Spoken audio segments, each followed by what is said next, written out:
Good morning, or depending when you're watching this, good afternoon, good evening, or good night. My name's Ross, and as always, told out of Voice of Radio.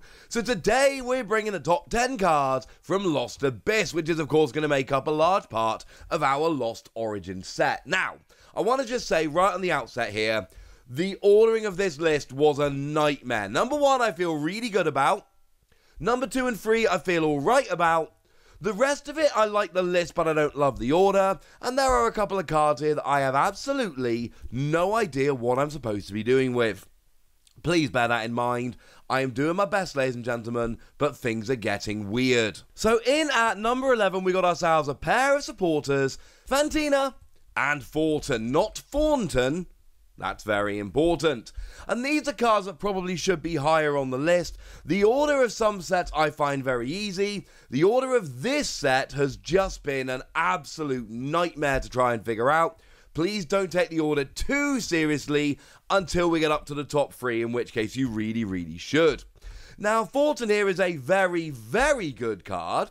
And what we essentially have is a border card which lets you swap a basic Pokemon from your discard pile with a basic Pokemon in play. There are so many ridiculous, awesome combos you can pull off with this, whether that's using a Zacian to accelerate energy and then switching with something else, whether that is using something like Regigigas to accelerate a bunch of energy and then switching out that basic Pokemon for something else. There are amazing combos to be made. Fantina, for what it's worth, is just a supporter card that means you take 120 less damage from Pokemon V's next turn. You have to have 10 cards in the Lost Zone to use it, which brings it down quite a bit.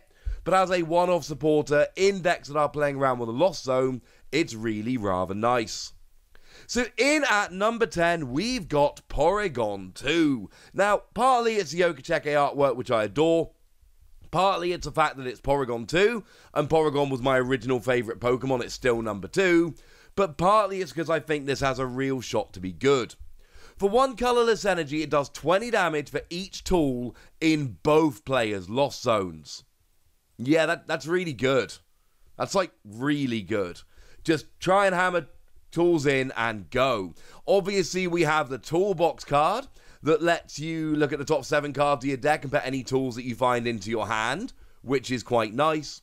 But we've also got lots of other cards, many of which you're going to see on this video, that let you put stuff into the Lost Zone. And stuff doesn't come out of the Lost Zone. And we're talking about a Stage 1 Pokemon that can be searched with a level ball and attached for 1 single colourless energy. Yeah, we're getting to the stage where as soon as if you can get the tools in there early enough, the upkeep on this deck is basically nothing. And this has a chance to be really good. In at number 9, we've got Delphox V, and this is one of the ones I could be very wrong about, but I love Delphox V. Now, it's not the single energy burn and confusion, nobody cares about that, but for 2 fire, 1 colourless energy, you put 2 energy cards into the Lost Zone, and do 120 to your opponent's active, and 120 to one of their bench. But the thing is, we've got stuff like Magma Basin that will accelerate a fire energy. And we've got stuff like Melanie that will accelerate a water energy to any Pokemon V. And with those 2 cards, you can get this rolling in a single turn.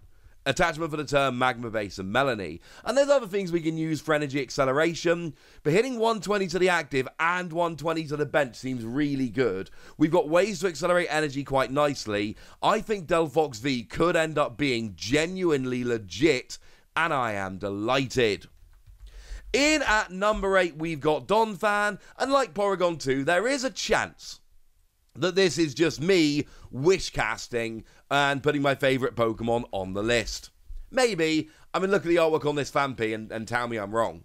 Look at the artwork on the Phanpy.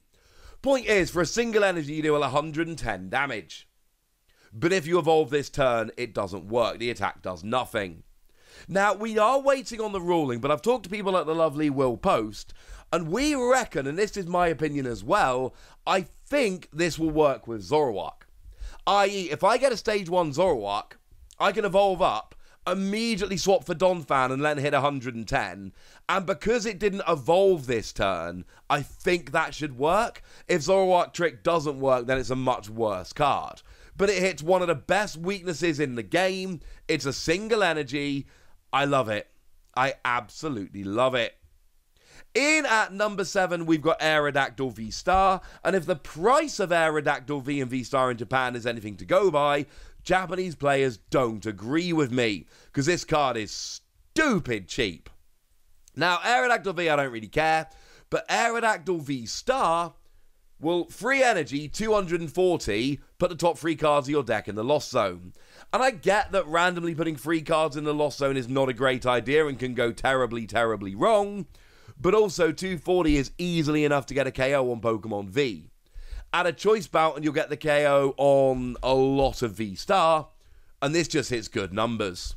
Then you've got a really nice V-Star power for a single colorless energy. As long as this Pokemon is in play, it gains an ability that turns off all of your opponent's Pokemon V's abilities. Yeah, that's ridiculous, ladies and gentlemen. Absolutely ridiculous. I am a huge fan of this. I think this could be really good. Either for the attack that just trashes Pokemon V, or for the attack that turns off abilities. Either way, this could be good. In at number 6, we've got Drapion V, and I do mean Drapion V, I don't mean Drapion V-Star. Drapion V-Star, I don't really care. Here's the thing, though. Drapion V is basically a perfect Mew counter. Like a ridiculous, over-the-top, almost silly Mew counter. It's ridiculous. It's absolutely ridiculous. Because if your opponent is playing Mew, and let's face it, they're going to, the attacks cost 1 colorless energy less for each of your opponent's Single Strike, Rapid Strike, and Fusion Strike Pokemon in play. Well, they're going to be playing 4 Fusion Strike Pokemon, they kind of have to, and then it does 190 for 0 energy hitting weakness. It does 60 to one of your Pokemon, which isn't ideal, but it's basically a basic Pokemon that for 0 energy gets a 1-hit KO on a Mew VMAX for 2 prizes. Yeah, it's absolutely ridiculous, ladies and gentlemen. It is absolutely ridiculous. So I've got to put it on the list. Obviously, against non-Mew decks, it's not as good, but come on, had to be on the list. In at number 5, we've got Rotom V, and this is another one I'm not entirely sure of. But it's mostly here for the ability, once during your turn, you may draw 3 cards and your turn ends. It's a basic Pokemon that draws 3 cards. And sure, it ends your turn, but in control decks where you're not necessarily attacking, brilliant. In decks where you're having a bad start and you don't have an attack to use, brilliant. It does also do 40 more damage for each tool in the Lost Zone with 40 base, so that's clearly very, very good with stuff like Porygon 2. And there are combos to be made with the other Rotom V and Rotom V-Star that are coming in that promo pack. But right now, it just seems like it's got a really good ability, and it can help out my boy Porygon, and that alone makes me put it on the list. In at number 4, we've got Kyurem V Max, and again, this could be too high, but I really like Kyurem V Max. The ability lets you discard the top card of your deck, but if it's a water energy, attach it to one of your Pokemon. Bearing in mind, you can use something like Oranguru to put a water energy on top of your deck and guarantee that you're going to hit it. And I love that. It's energy acceleration, and it's really, really good. I mean, water's got a lot, but still, this is nice. Then, for free water energy minimum, you discard any amount of water energy from this Pokemon, dealing 50 more for each energy card discarded. Well, if you get rid of 2, that's 220. That's a KO on any Pokemon V. 3 is 270. That's most V-Star, with a choice about any V-Star. And 4 is 320. That's some V-Maxes with a choice bout or a Radiant Hawlucha, any V-Max. And it's got built-in energy acceleration.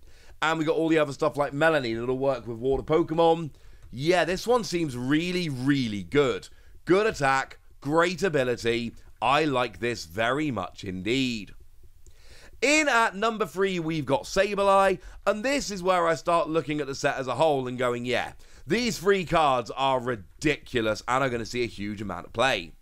Sableye, for 1 Psychic Energy, if you've got 10 or more cards in your Lost Zone, you place 12 damage counters on your opponent's Pokemon in any way you like. Well, dropping 12 damage counters is ridiculous. Doing it for a single energy on a basic Pokemon is absolutely broken. But you've got to have 10 cards in the Lost Zone. Now, the good news is we got cards like Colress's Experiment. Let you look at the top 5 cards of your deck. Put 3 in your hand and 2 in the Lost Zone. That's going to help. We got Comfey we're going to look at in just a moment. We've got ways to get cards into the Lost Zone. And cards like Colress, I don't know what to do with. Because Colress is a great supporter if you're playing stuff like Sableye, and a garbage supporter outside of that. So what I'm doing is cheating with stuff like Colress.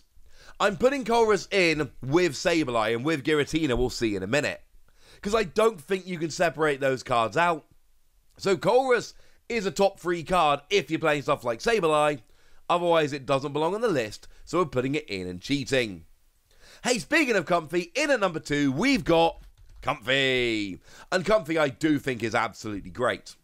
Basic Pokemon with an ability, once during your turn, if this card is active, look at the top 2 cards of your deck, put 1 in your hand, and 1 into the Lost Zone.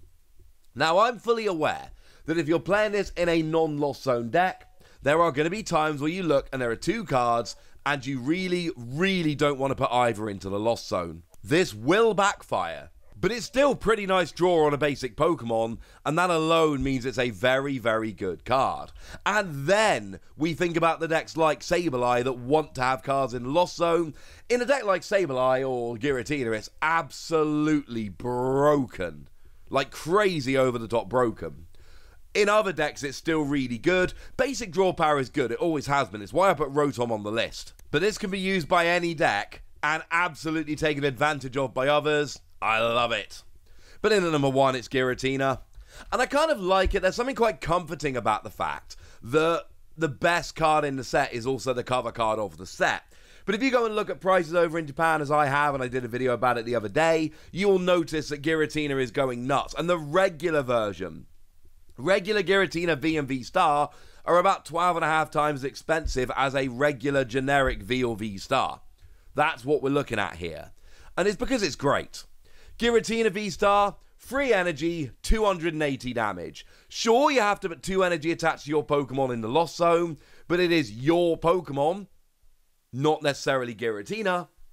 And 280 just gets a 1-hit kill on a V Star. No damage modifiers, nothing like that. Just a straight 1-hit KO on a V Star for 3 energy, which is not that hard to pay. And when you end up with enough cards in the Lost Zone, you get Mirage Gate, and the whole thing gets even more broken.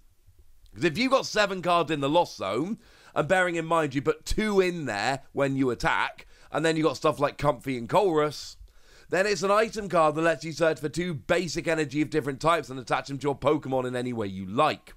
Like, I don't know, a Grass and a Psychic for Giratina, then you attach for turn and you're off. The fact that you've got Mirage Gate for the mid to late game, and your 1-hit KOing V-Star, like, if you get set up even a little bit, Giratina is going to be an absolute monster. It is worth bearing in mind that this is a card which is not going to be legal for the World Championships, because Lost Origin isn't going to be out.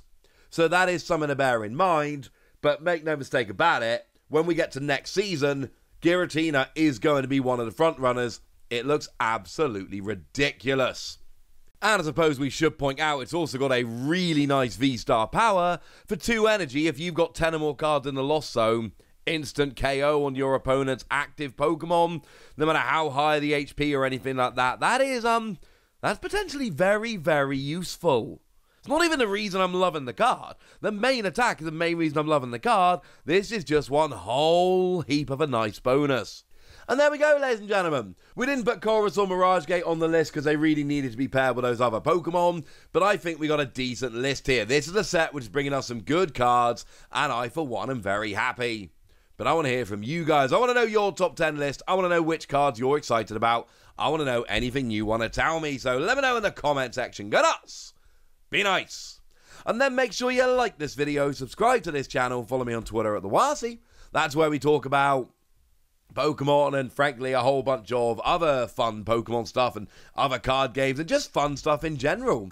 And please do consider checking out patreon.com/PTCG Radio. We've got a lovely little community we're building up there and things are fun. And we share deck lists, and there's a pretty much weekly bonus pod where I'll answer any of your Pokemon questions, and things are lovely. Like the lovely Oni Metacham, as an example, lovely person that does support the Patreon. Thank you, Oni Metacham, you are a lovely, lovely person. And of course, Patreons get shout-outs over here, and that's fun too. But by far the most important thing, as always, look after yourselves till next time, would ya? Thank you very much for watching. My name's Ross, and you've been watching PTCG Radio.